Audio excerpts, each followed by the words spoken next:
Сәлем достар, мен сіздерге бүгін көктемде қозатын аурулар туралы айтатын боламын. Ал кеттік, онда бастаймыз.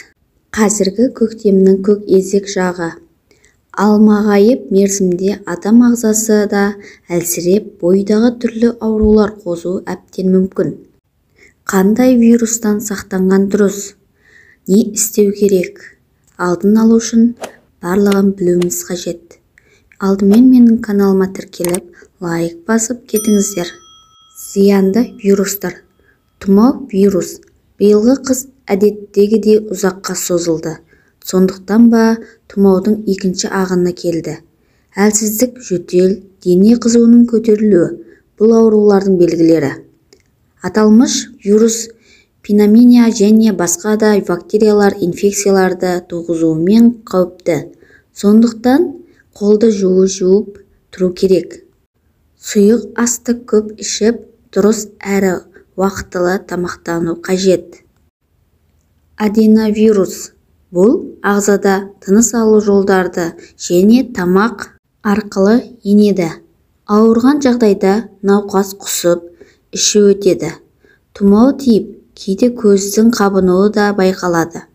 Бұдан сақтанудың басты жолы қолдың тазалығы. Риновирус. Бұл вирус ылғалды ұнататындықтан көбінесе мұрынның ішінде қоныс тебеді. Риновирус ауызға микроб түсуі арқылы енеді. Егер адамның иммунитеті төмен болса, риновирус асқынуға бейім.